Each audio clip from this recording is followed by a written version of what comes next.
பிதா சுதன் பரிசுத்தாவின் பெயராலே ஆமேன். மரியே வாழ்க. இன்றைய வார்த்தை, உமக்கு எதிராய் சூழ்ச்சி செய்தாலும் சதித்திட்டம் தீட்டினாலும் அவர்களால் வெற்றி பெற இயலாது. Do they plot evil against you and devise wicked schemes, they cannot succeed. திருப்பாடல்கள் அதிகாரம் 21 வசனம் 11. அஞ்சாதீர்கள், உங்களிடம் இருக்கும் கடவுள் இயேசு கிறிஸ்து உலகத்தில் உங்களுக்கு எதிராய் செயல்படும் எதிர் கிறிஸ்துவை விட பெரியவர். உங்கள் நம்பிக்கையை நம் கடவுள் இயேசு கிறிஸ்துவின் மீது உறுதியாக வையுங்கள். உங்களுக்கு எதிராக செய்யும் அனைத்து சூழ்ச்சிகளும் சதி திட்டங்களும் வாய்க்காமல் போகும். உங்களை சுற்றி உள்ளவர்கள் நீங்கள் நன்றாக வாழ்வதை பார்த்து இது நம் கடவுள் இயேசு கிறிஸ்துவால் நிகழ்ந்துள்ளது என்று தங்களுக்குள் சொல்லிக் கொள்வர். இயேசுவுக்கே புகழ். மரியே வாழ்க. ஆமேன்.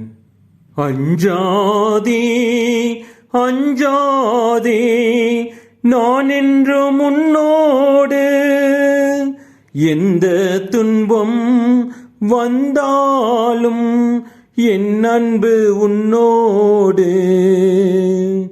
அஞ்சாதே அஞ்சாதே, நான் என்றும் உன்னோடு, எந்த துன்பம் வந்தாலும் என் அன்பு உன்னோடு.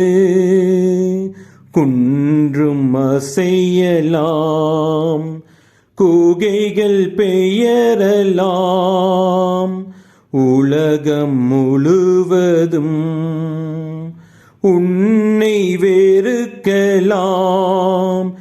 என்ன நிலைத்தான் ஆனாலும் எந்த அன்பு மாறாது. என்ன நிலைத்தான் ஆனாலும் எந்த அன்பு மாறாது. அஞ்சாதே அஞ்சாதே, உன்னை நான் காப்பேன். அஞ்சாதே அஞ்சாதே, உன்னை நான் காப்பேன். அஞ்சாதே அஞ்சாதே, நான் என்று முன்னோடு, எந்த துன்பம் வந்தாலும் என் அன்பு உன்னோடு.